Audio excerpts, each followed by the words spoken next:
Hello everyone, in this video we will continue chapter 5th of civics, that is judiciary. Last topic है students, does everyone have access to the courts? Last videos में हमने पढ़ा था structures of courts means कि जो courts के वो structures क्या होते हैं, क्या मतलब एक बार हम लोअर कोर्ट में अगर कोई कोर्ट किसी पर्सन के साथ इनजस्टिस होता है तो देन वो किस प्रोसेस से सुप्रीम कोर्ट में अप्लाई कर सकता है या हाई कोर्ट जा सकता है, तो वहाँ से वो जस्टिस ले सकता है। बट क्या एवरी पर्सन के लिए एक्सेस है कोर्ट्स में जाना? ठीक है, तो in the principle all citizens of India can access the court in this country means ये हमारा प्रिंसिपल है कॉन्स्टिट्यूशन के अकॉर्डिंग लिखा है कि हर पर्सन को जिसको भी मतलब अगर लगता है कि हाँ मेरे साथ इनजस्टिस हो रहा है या मेरे फंडामेंटल राइट्स को डिस्ट्रॉय करने की कोशिश की जा रही है दैन वो कोर्ट में अप्लाई कर सकता है।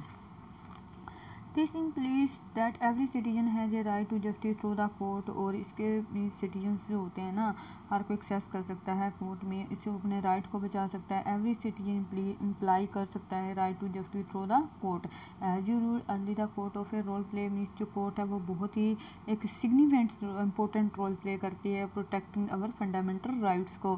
Fundamental right to education, right to equality, right to freedom, right to means बहुत सारे राइट्स हैं, हमारे 6 राइट्स हैं। तो उन राइट्स को अगर हमें लगता है कि अगर हमारे साथ कुछ गलत हो रहा है तो हम उसको मीन्स अपने फंडामेंटल राइट्स को प्रोटेक्ट करने के लिए हम कोर्ट में जा सकते हैं। If any citizen believe that their right are being violated अगर उनके मीन्स जो राइट अब ख़त्म होते जा रहा है तो then can approach the court for justice to be done while the court available for all. और सभी के लिए जो कोर्ट है वो अवेलेबल होती है। Reality access to court have been very difficult for a vast majority of the poor in India.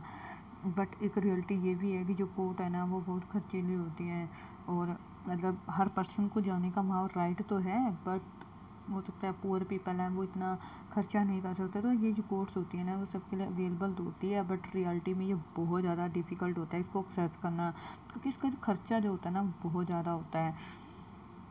Legal procedure जो होता है उसमें लॉट ऑफ मनी खर्च होती है, पेपर वर्क बहुत ज़्यादा होता है, take up a lot of time बहुत ज़्यादा होता है। And for a poor person who can not read means जो पढ़े लिखे नहीं हैं एंड वो डिपेंड हैं उन्हें डेली बेस पे, उनकी जो फैमिली है मीन्स जो वो डेली वो जो कमाते हैं उन्हीं पे वो डिपेंड हैं। तो the idea of going to court to get justice often seems remote, तो उनके लिए जो कोर्ट जाना ना वो बहुत ज़्यादा डिफ़िकल्ट होता है। In response to this, the Supreme Court in early 1980 devised a mechanism of public interest litigation of PIL। इससे क्या हुआ, पब्लिक इंटरेस्ट लिटिगेशन PIL से क्या हुआ कि PIL को मेनली हाई कोर्ट में सुना जाता है। It allowed any individual organisations to a little pill. अगर किसी पर्सन को जस्टिस चाहिए ना तो ज़रूरी नहीं है कि वो मीन्स कि इसको फाइल करें। Anybody can be file a PIL in the high court and supreme court. High court और supreme court on the behalf of those, जो high court and supreme court है ना वो आप इसमें दोनों को ही इस पर कर सकते हो। आप दोज राइट पर भी अगर आपके जो राइट्स हैं वो आपके ख़त्म हो रहे हैं, लीगल प्रोसेस है वो सिंप्लीफाई कर सकते हो। एक लेटर टेलीग्राम लिख के द्वारा आप एड्रेस किया जाता है सुप्रीम कोर्ट हाई कोर्ट को, देन वो ट्रीटेड करते हैं as a PIL।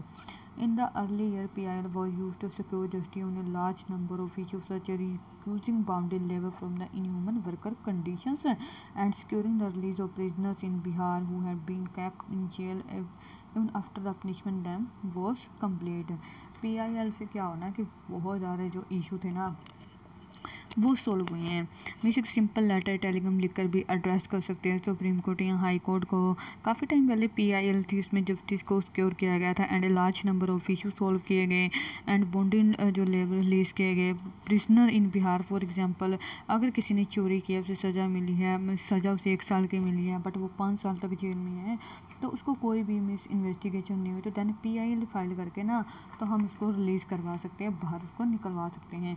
Did you know that mid day meal भी PIL की वजह से हुई है। जो चिल्ड्रन होते हैं वो मिस जो गवर्नमेंट स्कूल होते हैं उनमें मिड डे मील दोपहर का जो बच्चों को लंच दिया जाता है ना वो स्कूल में दिया जाता था। ये जो सिस्टम किया गया था ना ये PIL की वजह से किया गया था। ठीक है, आप इसमें देख सकते हो कि आप 2001 में जो राजस्थान एंड उड़ीसा में काफ़ी सारे मिलियंस पीपल थे जिन्होंने एक्यूट शॉर्टेज फूड को उन्होंने फेस किया, एंड मीनवाइल गवर्नमेंट गोडाउन जो थे वो भरे पड़े थे। तो देन PIL लगाई गई कि आपके जो गोडाउन है वो ग्रेन से भरे पड़े हैं, बट लोग भूखे मर रहे हैं, चूहे खा रहे हैं। तो in the situation the hunger industry plenty amidst plenty an organisation called the People's Union of Civil Liberties और PUCL filed PIL in supreme court. तो देन उन्होंने क्या किया, सुप्रीम कोर्ट में PIL को उन्होंने फाइल किया कि लोग तो भूखे मर रहे हैं और चूहे हैं वो अनाज खा रहे हैं। तो PIL की वजह से सुप्रीम कोर्ट में इसको डाला गया, ठीक है। तो ये PIL की वजह से मिड डे मील स्टार्ट हुआ। PIL की वजह से जहाँ पे मीन्स राजस्थान है, उड़ीसा है, जहाँ पे मीन्स लोगों ने मिलियंस लोगों ने एक्यूट शॉर्टेज ऑफ फूड को की जो प्रॉब्लम थी उसको फेस किया। तो देन उसके बाद PIL की वजह से मिड डे मील को स्टार्ट किया गया, एंड जो गवर्नमेंट थी उन्होंने लोगों को ग्रेन देना स्टार्ट किया। For the common person access to court is access to justice. Means fundamental right जो होते हैं ना कंस्ट्रक्शन से मिलते हैं, जो फंडामेंटल राइट हैं वो हमें मिलते हैं सिटीजन से, कॉन्स्टिट्यूशन से मिले हैं वो, ठीक है। आर्टिकल 21 के अंडर वो मिले हैं। Right to life, right to food, mid day meal scheme भी इसी के अंडर ही आती है, ठीक है। बट ये सारी हमें जो चीज़ें हैं वो PIL स्कीम के ही अंदर मिली हैं। However there also court judgment people believe work against the best interest of the common person, कि जो कोर्ट है ना वो आपके साथ पूरी जजमेंट करेंगे। लोगों का विश्वास है कि अगर कुछ गलत होता है तो उसके साथ उनके अच्छा होगा। For example activists who work on the issue concerning the right to shelter housing for the poor people that the recent judgement on evictions are a far cry for early judgement. Means इसमें जो courts होती है ना इसमें कोई भी interfere नहीं कर सकता, इनको फ्रीडम ही जुडिशरी को छोड़ा गया है।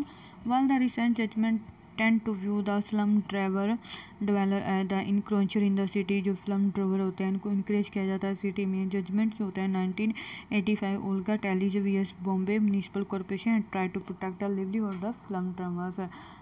स्लम ड्राइवर्स के लिए काफ़ी सारे प्रोटेक्शंस के लिए बॉम्बे म्यूनिसिपलिटी ने भी इनका साथ दिया है। ओके, ये एक छोटी सी स्टोरी है जो जजमेंट दी गई थी ओल्गा टेविस के बारे में बॉम्बे म्यूनिसिपलिटीज ने।